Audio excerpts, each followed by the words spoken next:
5, 4, 3, 2, 1, 0. Alright, no need to watch any further. Launch 1 was a complete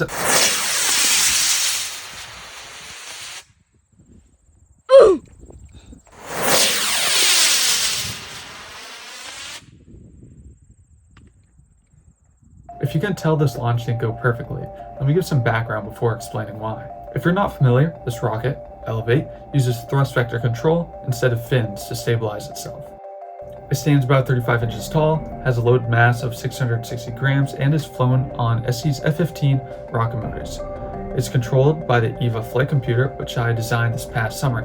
If you want to learn more about the control system or the flight computer itself, check out the description. With that out of the way, let's get into what happened.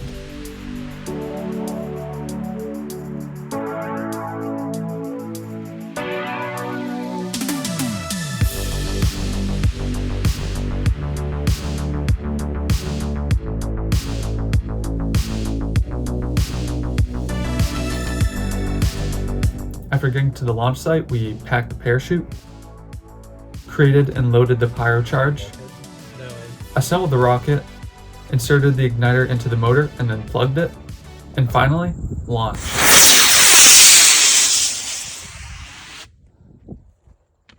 Wow. Oh, the shoots didn't work. That was a hard landing. Oh, what's that? There doesn't seem to be a lot of rocket in this video. Unfortunately, as it turned out, we were all too distracted by Flight 1 to capture it correctly, so I actually have no footage of the main part of Flight 1, so you have to take my word for what happened. The rocket started out great, but then about halfway through the burn, it lost control. Even though the rocket crashed, it was soft enough where there was no major damage to the rocket. Plus, the flight computer was still on, which was a great sign. And when I tried to offload the data, it worked. When I quickly examined it, I saw some nasty oscillations, which made me think that the PID gains were too high. We had another motor to use, and because there was no good footage of Flight 1, we decided to try damping the gains and go for another flight. This time, we'd make sure to get good footage.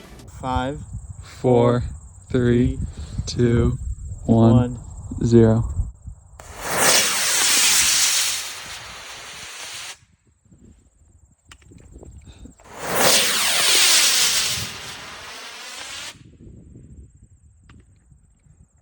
As you can see, that didn't fix it. And this time the rocket looked a little worse for wear. That is not good. But the flight computer worked, it was still one piece, and there was already a loaded pyro charge. So I took this as a perfect opportunity to test the parachute ejection system. And it worked perfectly. Now for the real question, why didn't it work? Well, let's begin by examining the remains of the rocket. We can obviously see it's a little worse for wear. When the rocket hit the ground on the second flight, the airframe buckled and the avionics bay seems to have fully snapped in half. You can see it's actually completely loose in there, which is not ideal, but the computer seems to have survived, which is great. Before we take a look at that, let's take off the upper airframe. Everything's intact, which means the bulkhead worked. And now let's take off the bulkhead. From the fact that the bottom part of this is almost completely white, we know that the bulkhead did a pretty good job sealing the charge in the upper half of the airframe. Something to note is that originally this bulkhead was further up in this cardboard coupler. I think what may have happened is the force of either the collision or lighting the pyro charge may have pushed us back a small margin, which is very interesting. Now time for the flight computer and thrust vector control mount. Something you will note though is that there's a lot of slop in this thrust vector control mount. I'm pretty sure this is why this did not go straight up. As you can see, this is much completely destroyed airframe. Flight computer is completely fine actually, and it still works. No major damage I can see except for avionics bay. You can see that basically snapped where the screws were holding it in place, which is pretty interesting. The reason it didn't snap back here is because there weren't any screws holding it in place, and maybe if there were screws back here, it wouldn't have snapped in the first place. Note to self, use thicker 3D prints and don't crash a rocket. One thing that happened that I just noticed is that the screw connecting the inner gimbal to the outer gimbal was a bit loose, which meant that there wasn't really any control authority. You can see it just wiggles around in there. This may have been the cause of what we saw in Flight 1 and 2. And there we go. Now let's look at Flight 1, beginning with the state machine. Comparing our x acceleration and state, we can see that immediately after the acceleration breaches the specified threshold, the next state, powered flight, is triggered, which means this aspect worked perfectly.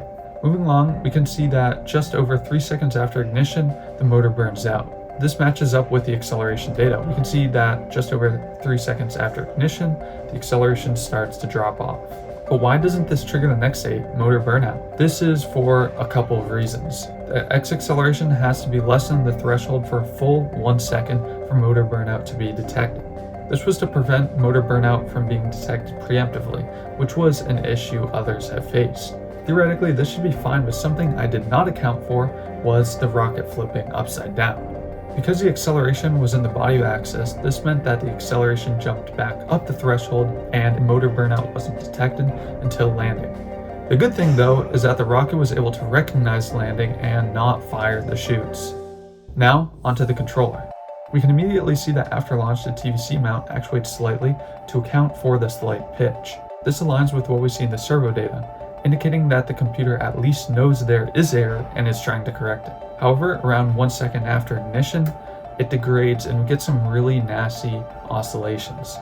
But why did we get this when our simulation looked like this? I have a couple of theories on why.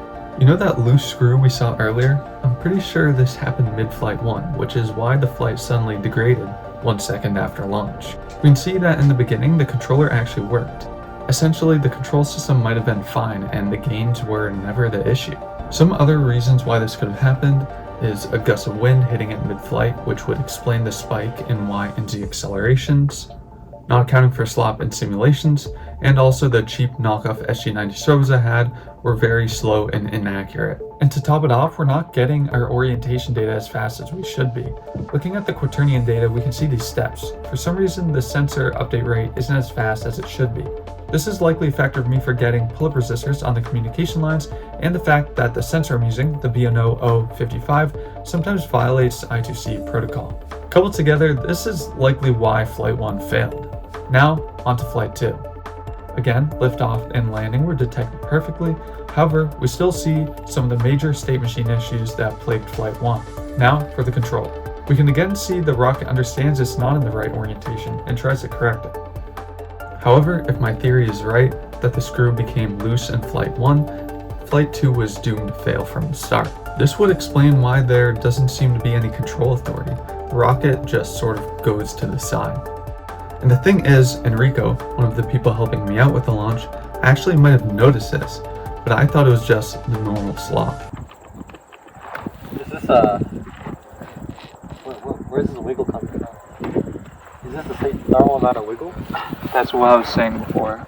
Is there more? That's a wiggle. I think that was a wiggle it had before. Okay. Bruh. So if I had fixed this before Flight 2, it might have actually worked.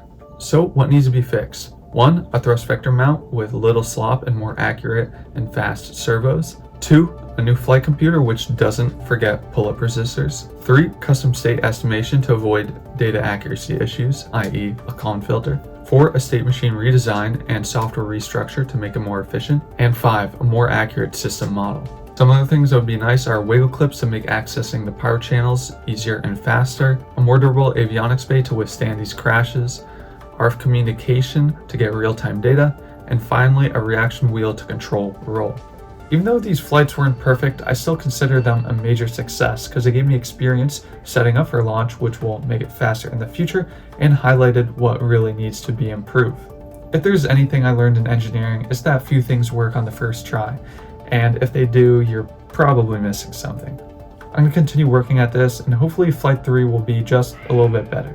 Well, that's all from me. If you have any questions, concerns, or ideas, be sure to let me know in the comments.